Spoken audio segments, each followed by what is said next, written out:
Anyway, we have Reggie. And every 5 seconds, a snail tries to kill me. I don't even need to watch the video to know how good it is. What do we do as a punishment here for me? You guys can decide. One thing.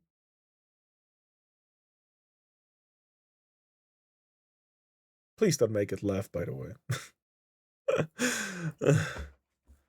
I want to be able to laugh at Reggie. Do something else, please.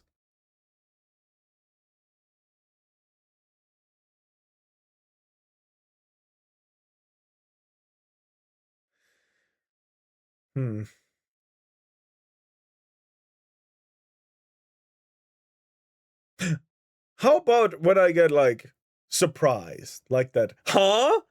Kind of thing. I think that's good. That's good. That's good. That's good. That's a good thing. Not laugh, but the huh? Or what?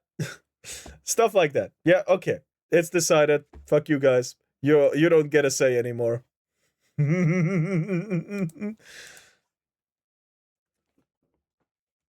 Yeah. Oh, it's that.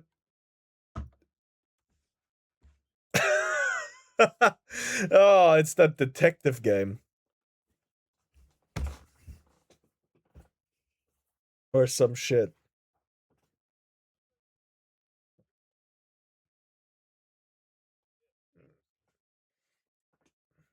Oh, yeah.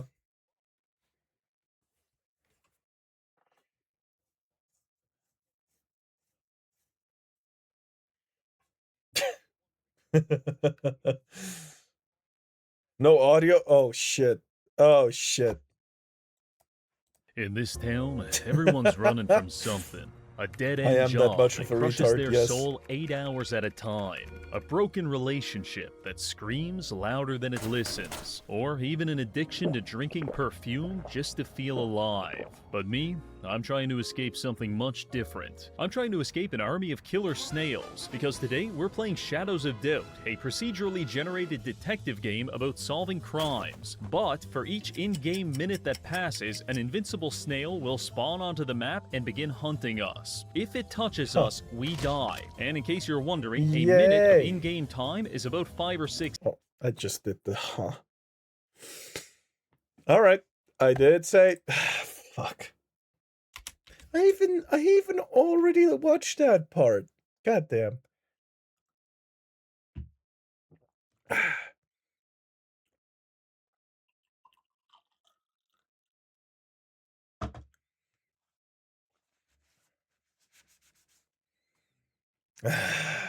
Seconds, meaning that that's like telling Leaflet not to say like. that after an hour, we could have 600 homicidal snails stalking us through the streets. They cannot be bargained with. They feel no pity, no remorse, no fear, and above all else, they absolutely will not stop until we are dead. Our only way to escape this nightmarish reality— How did he fucking come up with this? How did he fucking come up with this? I guess he watched a mortal snail, saw a mod, and was like, hell yeah, bro.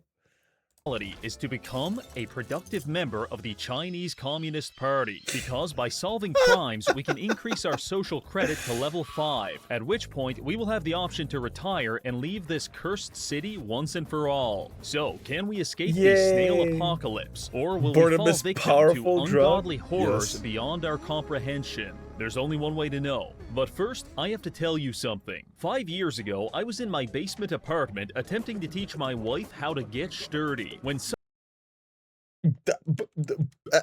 suddenly, she turned to ash before my very eyes. After collecting her remains in a dustpan, I went to the hospital so the doctors could determine the cause of this horrific disaster.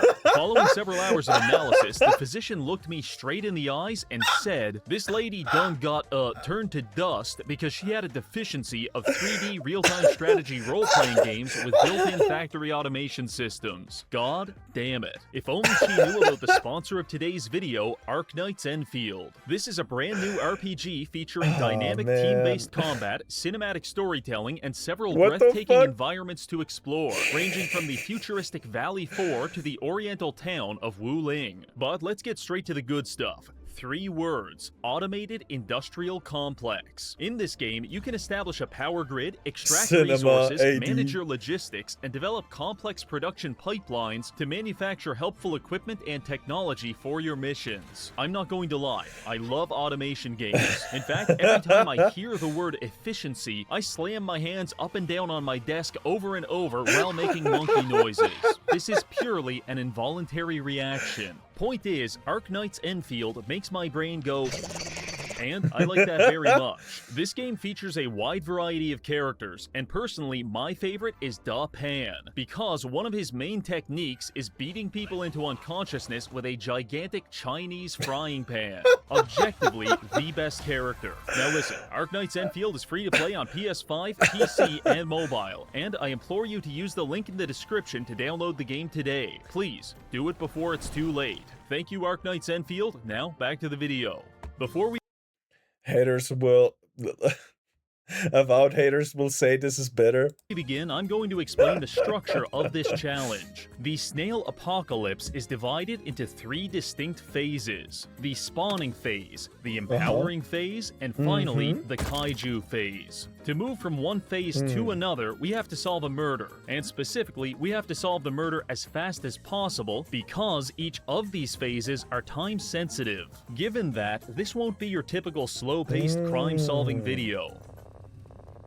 I will be sprinting everywhere, I will be taking massive leaps of logic, evidence will be fabricated, innocent people are going to die, and I just might do a little heroin while I'm at it. With that out of the way, let us— Oh, fuck.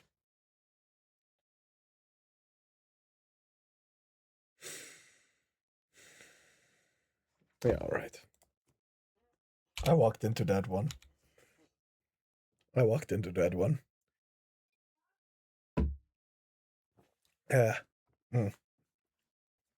begin.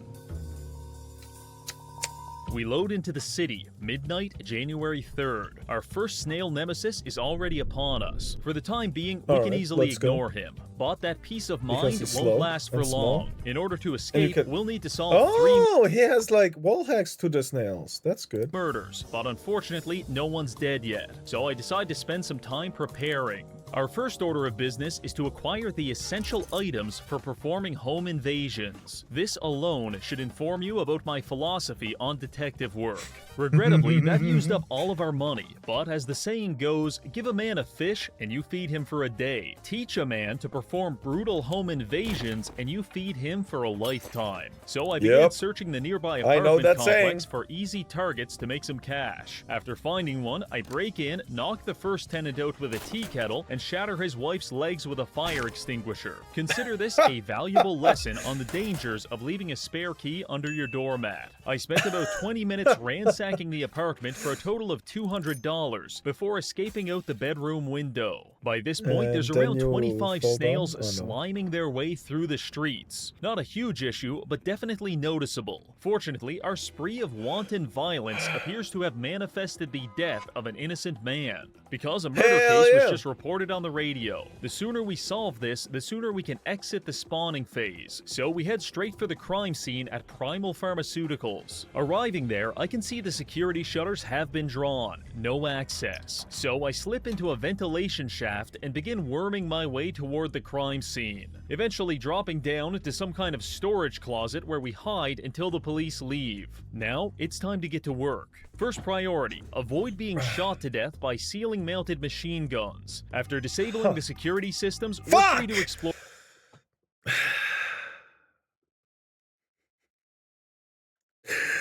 The idea of mounted ceiling turrets in a fucking apartment was not on my bingo list, and you might have noticed. All right.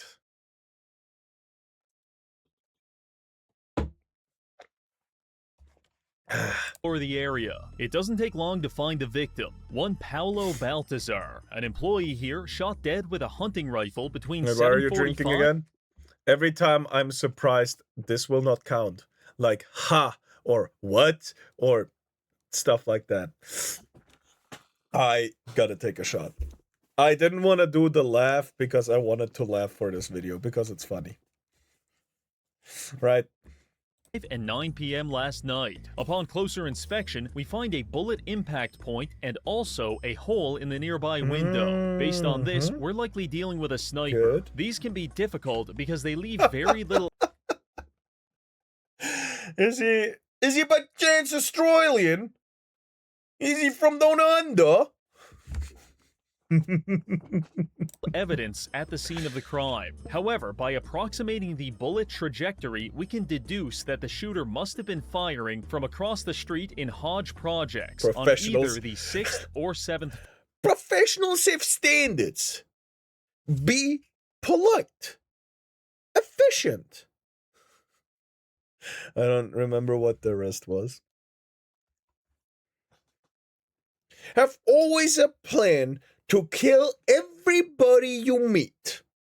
That was the last line, right? Floor. So it's time to go pay them a visit. This is easier said than done, because by the time we decide to leave, there are at least 40 snails creeping up the staircase toward us, with dozens more entering the building each minute. So we take the elevator down to floor 1 and dive headfirst into a dumpster full of scrap metal. That might seem like an unnecessarily painful shortcut, but jumping out of windows is something we're going to have to become well acquainted with as the Snail Armageddon intensifies. Arriving at Hodge Projects, I begin surveying the 6th floor for evidence. That sounds professional. In reality, it was a lot closer to a crystal meth addict pillaging apartments for drug money. In fact, the first unit I tried to break into caused me to accidentally phase through the wall into their bathroom, which upset the tenants greatly, and resulted in me spending 5 minutes getting beat by lesbians in the shower. Eventually, the melee spilled into the kitchen, where one of them tried to stab me, missed, and stabbed their partner instead. At this point, it's a free-for-all,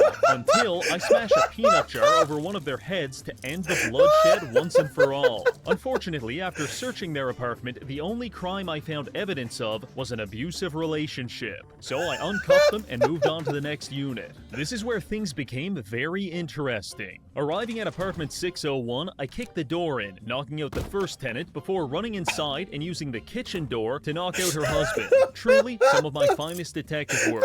After that, it didn't take long to find the evidence we were looking for. A hunting rifle in the bathroom, clearly in the middle of washing the fingerprints off it. But we got here too fast, and the prints match up to the wife, Leah Christensen. This is a very strong start, but if we get this case wrong, the challenge is over. So we have to be 100% sure. Searching the apartment, we find no bullet casings, but there are some highly suspicious discoveries. A note to Leah's mother describing picking up some extra work on the side, perhaps as a paid assassin. An email. Fuck! Watching this, thinking how much you would laugh at Russian Badger instead of this Walmart version. I watch Russian Badger as well, but they're not the same kind of funny. He is telling a story while Russian Badger is sharing an experience. You're comparing apples to oranges right there. Sure, they're two completely different content creators, completely different directions of content. That's a bit disingenuous, right there. Both work very hard in their own right. I don't accept that one. That one was kind of. That one was kind of retarded, bro. Anyway. Email about pest control services, possibly a coded message. And as we're exploring, she receives a phone call that hangs up immediately once we answer it. Potentially a client checking to confirm the hit was completed. Most of this is what we could call circumstantial evidence. Things which do not directly prove her guilt, but which, with the application of reason, could imply it. It's all very frustrating, so I make sure to knock her out a few times for inconveniencing us. I want to investigate further, but the Snails have reached the 6th floor, and if we wait much longer, they'll have us cornered, at which point I don't like our odds of jumping out the window. So instead, we head down to the 1st floor and gracefully make our exit. It's now time to investigate the victim. Infiltrating her apartment was comparatively easy, since, you know, she's dead. And after doing some investigating, we discovered that our victim was being stalked by an average height female. This fits the description of our suspect perfectly. The note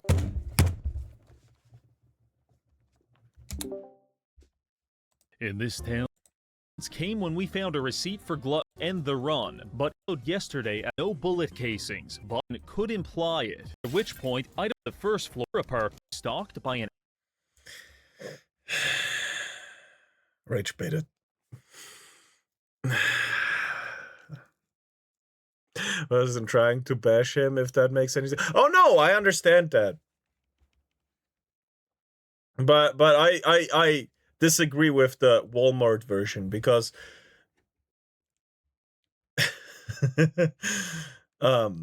there is no apple in Walmart that looks like an orange, right? You know what? Fuck off. I can't. You're talking to an alcoholic right now, officially.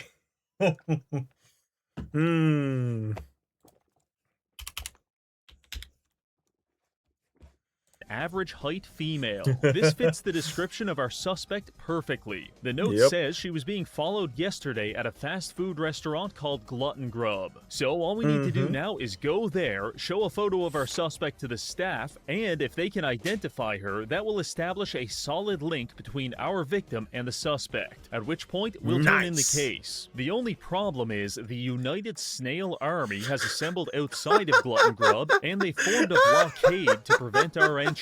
So our only way to gain access was to violently hurl a garbage can through the restaurant window. Unfortunately, this angered the staff, and we had to spend 15 minutes hiding in a nearby park as the general manager tried to kill us with a framing hammer. After he cooled off, we climbed through the window and began asking around about the suspect. But to my dismay, no one saw her in this restaurant at that time, which goes against our stalking theory. Additionally, by this point, we're dealing with about 250 snails, which presents us with 3 major problems. That's not good. Our risk of touching a snail and dying has become fairly high. Now, technically, that wouldn't end the run, but in practice, it might, because by the time we wake up at the hospital, the snails could be waiting for us, effectively soft-locking our run as they spawn camp us over and over again.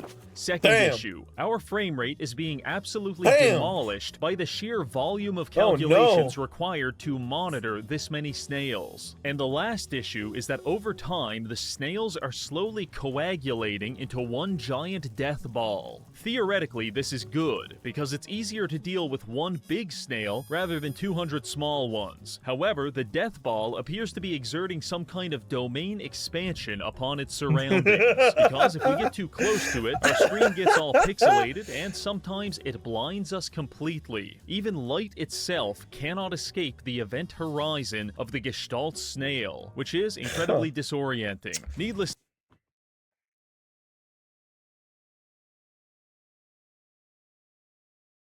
I'm not doing it on fucking purpose, bro. I'm not even doing it on fucking purpose. Fuck me, bro. Fuck me, bro. How did I deserve this? Cheers.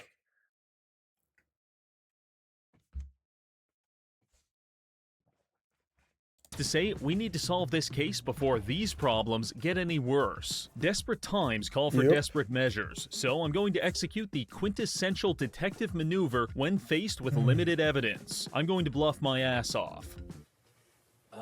Returning to the suspect's apartment, we find she escaped her handcuffs, so I grab a dumbbell and knock her out while she's brushing her teeth. Now it's time to confront her directly and accuse her of murder. 90% of the time, when you do this to the actual murderer, they'll confess. However, when we confronted Leia, she responded with an incredulous and dismissive, "Yeah, right." What do you mean, "yeah, right"? We've got the gun. You're gonna fry for this. I'm not gonna lie, the confidence with which she delivered that line shook me to my very core. Could we have the wrong person? Confirmation bias is defined as the psychological tendency to search for, interpret, or favor information in a way that aligns with one's pre-existing beliefs or hypotheses. A note to Leia's mother describing picking up some extra work on the side. An email about pest control services. Phone call that hangs up immediately once we answer it. Dear God, I think we've subjected an innocent woman to several hours of interrogation and having all of her teeth knocked out simply because I don't know how to do trigonometry and she picked a bad time to practice firearm maintenance. I believe we've got the wrong person. So I got to work investigating the other apartments, which is when I came across Unit 701. At first glance, it's nothing out of the ordinary, but the more I looked, the weirder it got. For example, a human skull in the master bedroom, a receipt for a hunting rifle time-stamped 1 hour before the murder, a noise complaint regarding several popping sounds, some vaguely schizophrenic notes, and lastly, a list of potential victims, which disturbingly enough, appears to include us. The final piece of evidence came when we found a receipt for Glutton Grub, the place where our victim was being stalked. Ladies and gentlemen, I think we found our killer. Or should I say, our killer found us, because while I was snooping on her computer, her husband came home and attacked us with a box cutter. Eventually, we were able to knock him out with an office chair, and 5 minutes after that, she showed up as well. For posterity, the office chair box cutter matchup is about even. However, the office chair hunting rifle matchup is absolute dog shit. It was only by sheer luck that we managed to subdue her, at which point we got the murder weapon and she admitted everything. In case you're wondering about the motive, I'm about 99% sure she's just an unmedicated paranoid schizophrenic. This is terrific, but less terrific is the fact that— And I'm with the old Seto Kaiba. Money! Oh, hold on. I have bad news. I'll be right back. I'll be right back, brothers and sisters. I need to relieve myself. I need to, because you know why. You all know why that's the case. I'll be right back.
All right, I'm back. Back in black. Mumi should find yep. I should find a new spinny red. That's true. And I should make it like an asset to my VTuber model, actually.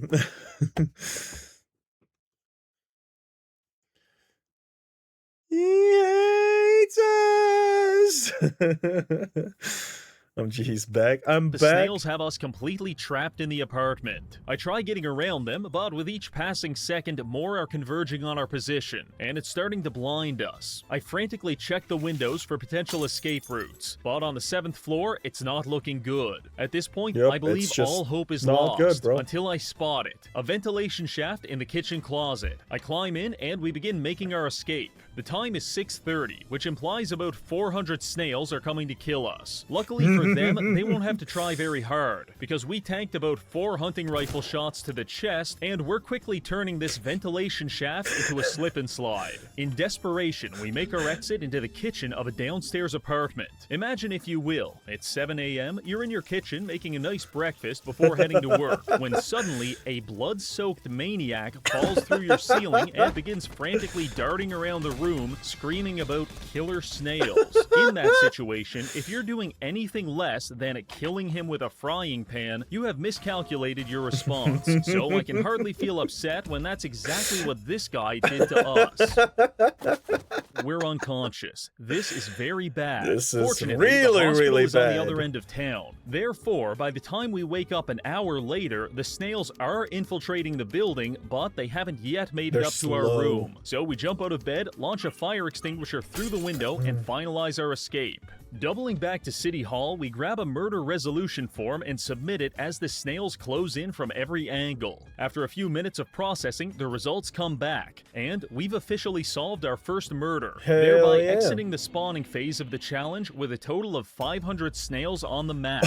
This earns us enough good boy points to reach social credit level 2. Not bad at all. With that taken care of, we've probably got about 12 to 18 hours until the next murder occurs. So what do we do now? Well, in order to reach level 5 and retire, we need 2,000 social credit. Solving 3 murder cases will get us to about 1,500, which means we need to make up the last 500 by doing community service. This could be anything ranging from finding a lost item to melting off a woman's face with a cup of coffee, and everything in between. So let's get to work. After perusing the job listings, I come across one well suited to our talents. Demolition for reliable individual. I call the number, and the guy tells me he wants us to trash his friend's apartment as a prank. Looking through my inventory full of handcuffs, pepperball grenades, and loaded guns, I assure him this will be very funny. He gives us some basic intel on our target, but most importantly, their name starts with the letter A, and they live on basement level 1 of Lovelace View. So that's our first stop. Sneaking into the building's security office, we use a code breaker to force entry into the computer and access the resident database. After a quick search, we come back with 2 people living in the basement who fit the description, but one of them is on basement level 2, so we ignore him and focus instead on Aaliyah Hawkins. Heading down to his apartment, I get to work. Aaliyah is not home, but his boyfriend is. So the first master stroke of this prank is going to be blinding his lover with a flashbang and then locking him in the bathroom. Now when Aaliyah comes home, not only will he find his apartment completely ruined, but his gay lover will be having a panic attack while handcuffed to the toilet bowl. This is the essence of modern pranks. Our goal is to cause $700 worth of damages, but there's one major problem. This place is a fucking dump, and I don't think there's even $700 worth of things in here. On top of that, we're quickly getting boxed in by the snails, so I decide it's time to leave and spend a few hours eating fried chicken and chain-smoking cigarettes on the other side of town. This gave us enough time to formulate a plan on how to properly destroy this man's apartment. First, we grab a garbage bag from a nearby alley and take it to his apartment. Then we begin throwing it around like a battered wife, coating the entire apartment with garbage juice and random detritus. Living room walls, ruined. Bathroom shower, full of dirty needles. And gay boyfriend covered in garbage oil. This is a good start, but we need to go even further. Imagine you get like handcuffed to the fucking toilet seat and you get like thrown trash at and it smears all over you. And when your fucking gay ass boyfriend come back, he just says, "Did you cheat on me?" and just leaves. I punch a hole through his shower and start bleeding profusely. Reject Minecraft villager. I can hear him. Then I go roll around in his bed, covering the sheets in my blood, before producing 3 pounds of raw beef, which I throw at the walls and then eat. This gets me exceptionally nauseous, and I fill his toilet bowl full of... Yeah. That took me by surprise.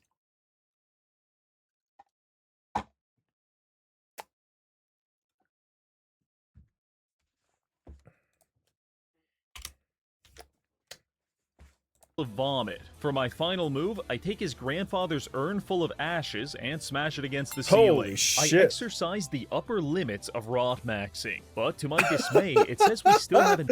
Fucking Asmongold!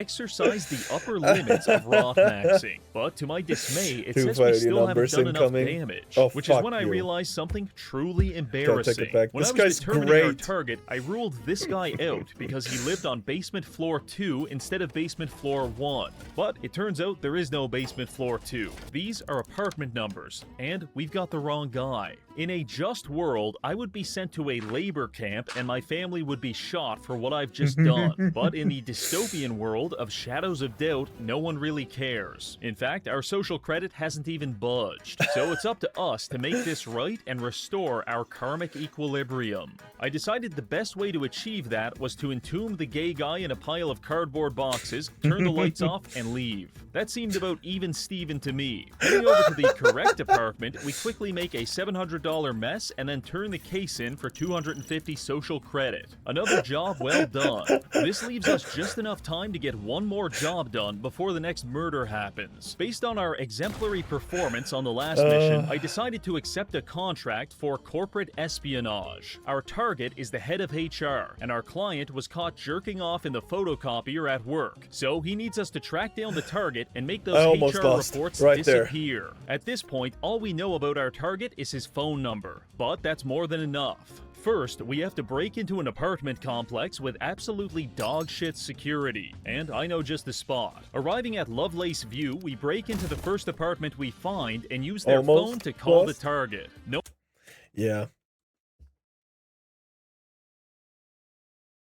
one answered. Lost what? Gallons? But that doesn't matter. Now, we slip into the basement and find a telephone router. In most apartments, these are protected by laser tripwire systems and automated gun turrets. However, in this dump, it's being guarded by a AA battery and an eraser, so we have no problem breaking it open and accessing the call logs. Using this, we track the call we just made and determine it went to Unit 402. I waste no time kicking the door off its hinges and pilfering the apartment in search of the HR documents.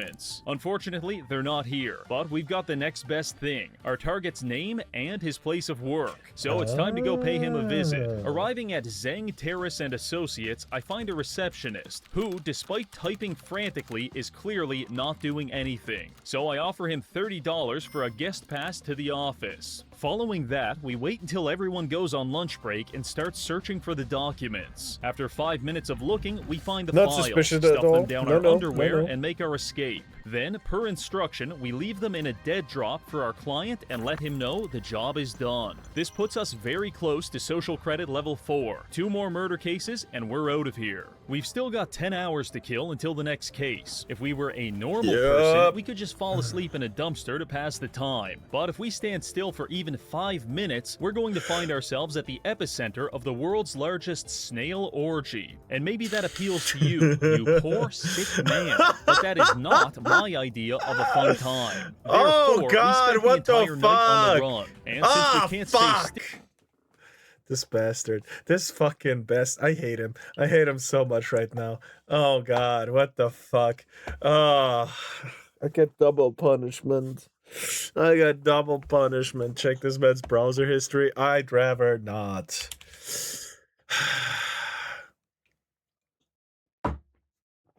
Ugh. Still, I had no opportunities to use the washroom. So, canonically speaking, for the past 9 hours, we've been sloshing around in a stew of our own excrement. This is how you get a bad reputation with the ladies, because they could never understand the necessity of shit-maxing. It's 8:47 p.m.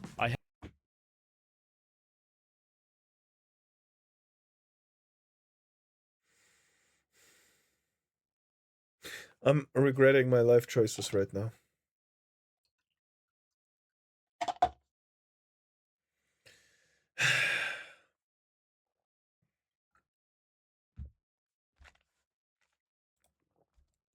Ugh.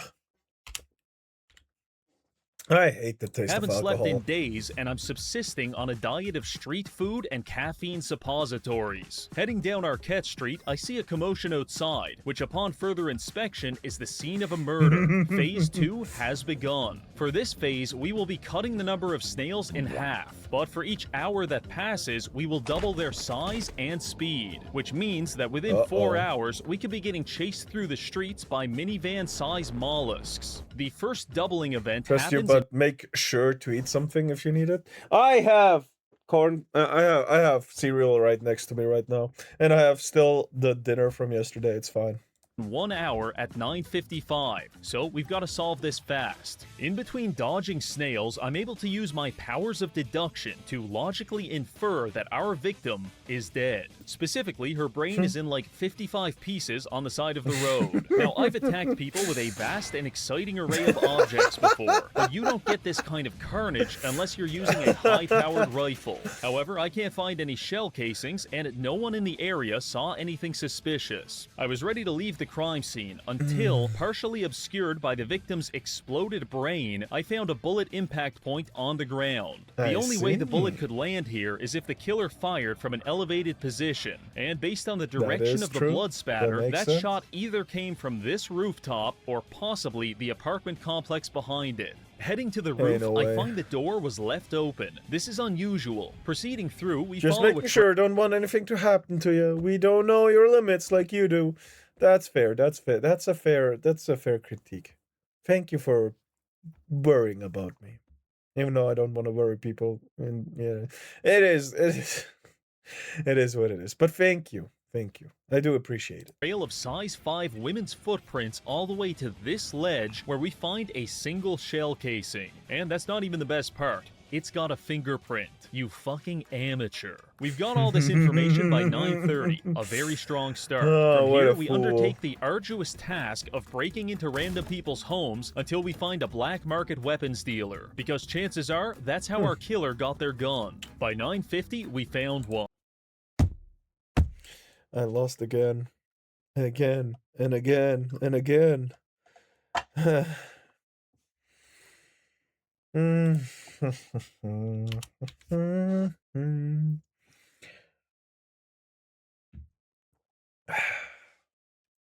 Yeah.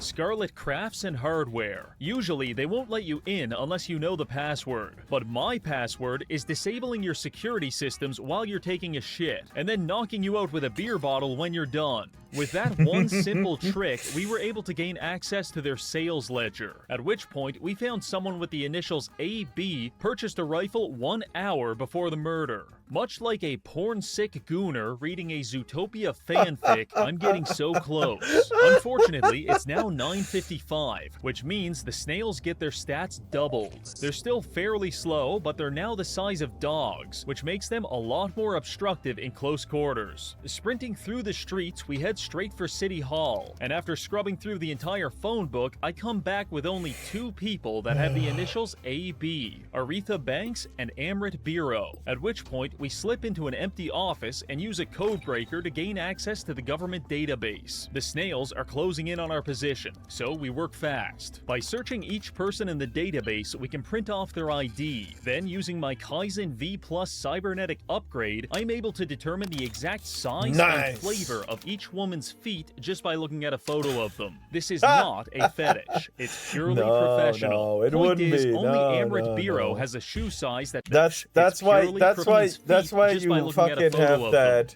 this is photo. not a fet. Yeah, that's why you have that photo downloaded. By the way, what the fuck is the size of these feet? What the fuck? Point My is, eyes. only Amrit Biro has a shoe size that matches what we found at the crime scene. So, ladies and gentlemen, we've got our suspect. At this point, we could probably turn in the case. Her prints match, her shoes match, and she bought a rifle 1 hour before. But I feel a morbid curiosity. I need to know why she did it. So we're heading to her apartment at 1301 Hodge Projects to establish a motive. Arriving there, I make myself at home pulverizing her husband's brain and detaining him before knocking her out with an office chair.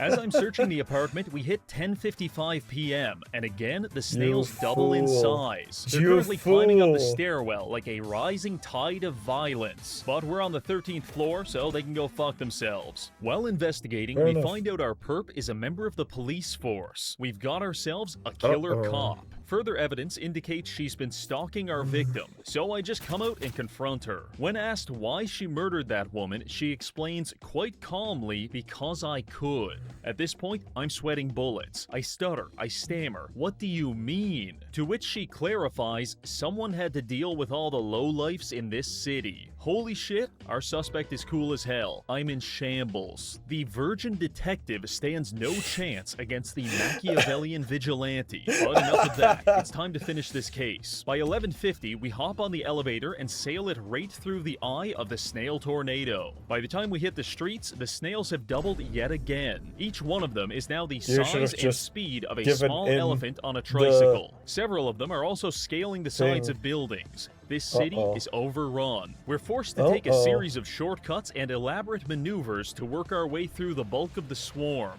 Eventually arriving at City Hall, we grab a case resolution form, but not far behind us marches a dim and endless congress of murderous intent. I rush onto the elevator to make some distance between us, but the snails are now phasing through the building. Desperately breaking into an office, we fire extinguisher the window before jumping onto a ventilation shaft and making our escape. We fill out the last of the paperwork while the snails chase us through the streets. Dangerous. Crime, assassination, motive, vigilantism, sentence, death by bureaucracy. Murder solved, social credit gained. Nice. Phase 2 is now over. Now we can indulge ourselves in the exquisite delicacy that is waiting 12 hours for someone else to die. This is its own unique form of purgatory, because there's only so many times you can do laps around the city before you start feeling like an NPC. In fact, I stopped fighting it, and now I'm full-on role-playing. Every morning, I wake up on a park bench before heading down to my favorite food truck for some coffee.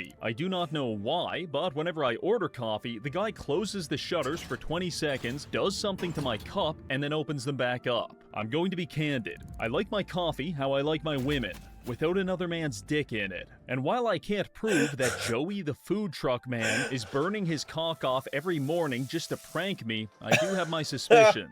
After getting caffeinated, I spend the afternoon stealing from local businesses and spying on people through their windows, before eventually collapsing in a pile of garbage. Honestly, when you spend your days like that, 12 hours flies by in no time. Which brings us to 4 p.m. January 4th. We're walking through the streets when suddenly another murder is reported, this time on Sasaki Boulevard. The kaiju phase has begun. For this phase, we're going to consolidate all of our medium snails into one single mega snail. 10 times the size, 5 times the speed, 16 times the detail. And in case you're wondering, yes, the hitbox is accurate. We are now dealing with a skyscraper-sized snail. We make our way to the crime scene and begin investigating. A man was stabbed to death in broad daylight with a box cutter and surrounded by some kind of runic symbols. I do my best to put on a brave face, but deep in the fearful recesses of my heart, I know that he's out there, and he's coming for us. You see, the most stressful thing about being pursued by a 200-foot-tall snail is not knowing where it is, because at this size, the pathing is highly unpredictable, and I've noticed the snail has a tendency to fly straight into the air and then rapidly descend upon us like a stupid dive bomber. It's honestly very anxiety-inducing. Regardless, we do pick up one crucial piece of evidence just before before Mega Snail comes around the corner. Quickly escaping, I open up the note to find it's an anagram. This is the killer's name, but with all of the letters rearranged. So if we can solve it, we'll pretty much have this case taken care of. However, there's one thing to address. Kaiju Snail is cool as hell. However, after playing with it for 20 minutes, I have realized it is not meant for this world. In fact, it pretty much can't navigate the map at all without flying through the sky or spending 30 minutes getting stuck in an apartment building. Point is, it's actually way too easy for us to avoid him, and I think you, the viewer, deserves more. So we're going to reduce his size from 300 to 100. This will allow him to navigate the streets more effectively. Furthermore, we'll also buff his move speed from 5 to 6, making him actually faster than us. So if we're not constantly parkouring our asses off, he will catch and kill us. Fortunately, I have developed the ultimate form of parkour, throwing myself off a 19-story building. Please, have some faith. With the snail hot on our heels, we run into the nearest apartment building and jump on the elevator just in time to escape him. All the way at the top floor, we lockpick the door with the underside of our boot to gain access to the apartment, at which point we open up a window. Then we wait. And as soon as the snail works his way up the staircase, we take the express elevator down to ground level. What would normally result in us turning into a fresh coat of sidewalk paint is now a perfectly harmless experience. Because thanks to our Vigor Stability Sync disc, we no longer take fall damage. So by plummeting to the ground at 85 miles per hour, we have managed to create a sizable distance between us and the snail. In testing, I found it takes him about 50 seconds to go up and down the staircase, which means we just have to solve this murder 50 seconds at a time. The key is unscrambling this name puzzle. Now, you may be able to look at this letter jumble and divine some kind of arcane knowledge from it, but I cannot. In fact, it may as well be in Cantonese. So we're doing this the hard way. Our suspect's name has 9 letters. Heading to City Hall, we crack open the phone book and begin the painful process of counting the letters in everyone's name in the entire city of 300 people. Then, if the length matches up, we rule out anyone who doesn't have key letters. This fucking schizo is such a fucking autist, and I love it. Like J, K, and W. I won't lie, this is a pretty brute force method, and I can only get through like 10 names at a time before the snail shows up and we have to practice our cannonball. Fortunately, across the street, there's a huge apartment building, and we formed a very nice routine of reading 10 or 12 names, going to the top floor apartment, jumping out the window, and then reading more names. This might seem not so bad, maybe even a little convenient, but I want to remind you, just because our legs aren't exploding like tempered glass doesn't mean this isn't taking a toll on our body. Logically speaking, the repeated abrupt and rapid deceleration of our brain should be giving us what the medical community would describe as a shitload of brain damage. Every time we do this, we're getting about 1 car crash worth of chronic traumatic encephalopathy, and after about a dozen times, I'm quite certain we should be a vegetable. Now, when you hear that, it may be tempting to feel bad for me, but don't. Instead, feel bad for the guy that lived in that apartment, who almost certainly is going to end up in a mental asylum, because he has witnessed me jump to my death at least 100 times within a 5-hour period. And yet, I always return, like some kind of pudding-brained revenant of self-destruction. Sometimes I beat him up. Sometimes I steal his shit. Sometimes he never even knows I was there until he checks the security tapes. But every time, I'm going out that window. Eventually, our perseverance pays off, and the phone book yields 1 match. Jay Whitaker. Their address is listed publicly, so it's time to go see how firmly their door is attached to its hinges. I'm sorry. Based on the name starting with W, he went through 95% of the phone book or the identification papers.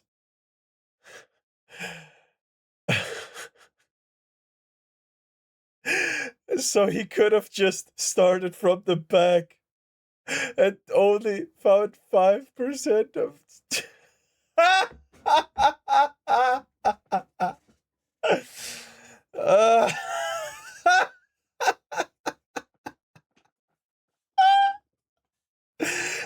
as I said.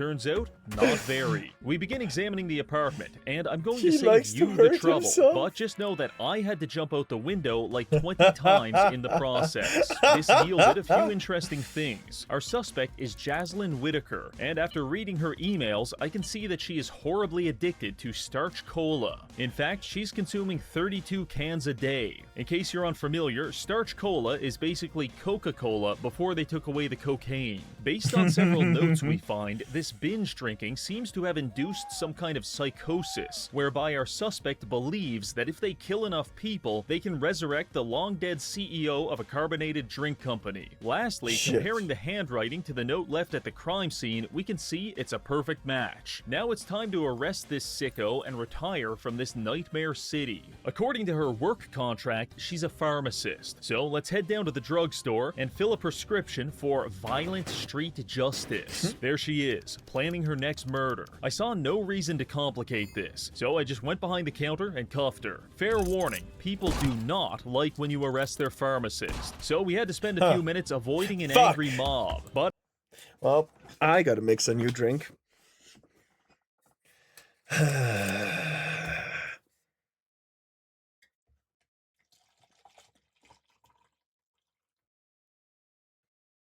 That was a bit too much.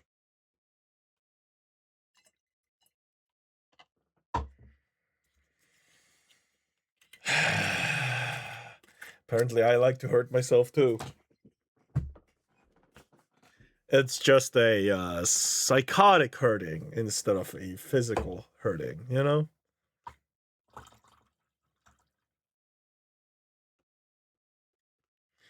How fun. What are you? What are you? No. I'll put some of this in.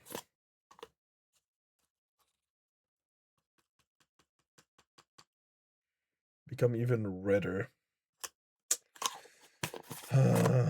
Put in some gamer subs as well. Fuck it. I'm making the ultimate combo. Oh yeah. Oh yeah. Oh wow, that looks really, really well. Wow. Do not try this at home. Wombo combo. Yeah, goddamn, bro. This looks really, really cool. A pink fucking drink. But how it tastes, though. How it tastes.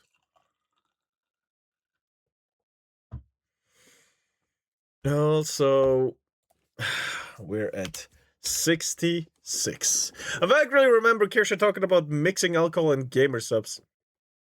Yeah, I think so too, but I did before as well. After that calmed down, we confronted Jaslyn, at which point she admitted to being involved in a starch cola cult dedicated to taking over the world. And unfortunately for her, she is not nearly hot enough for us to ignore that level of deranged psychosis. So it's time to book her. We grab the paperwork and fill it out while free-falling from the nearest skyscraper. A few minutes pass, and the case comes back solved. With that, we've reached social credit level 5, which means it's time for us to retire and leave this city once and for all. Barely avoiding our snail stalker, we rush into City Hall and grab a retirement form. To my surprise, this included a last will and testament, and I was in a rush, so I decided to donate all of my worldly possessions to the dead guy from our second case. Then I fill in gibberish and profanity for the last part before handing the papers in. And just like that, the curious case of the snail apocalypse is closed. We're officially retired and waiting for a shuttle to take us to a paradise.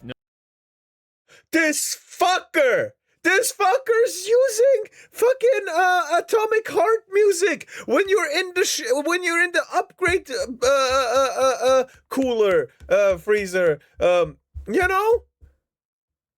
Every time you're in a safe zone and upgrading your weapon, that is the music that comes. Known as the Fields, where I am almost certain we will be euthanized and our body will be processed. Fuck you. We're officially retired and waiting for a shuttle to take us to a paradise known as the Fields, where I am almost certain we will be euthanized and our body will be processed into Soylent to feed the proletariat. Truly, retirement has never felt so good. Thank you to this month's patrons for supporting the channel, and finally, thank you for watching. No, leave me alone. I'm not buying. Leave me alone. I'm not there. And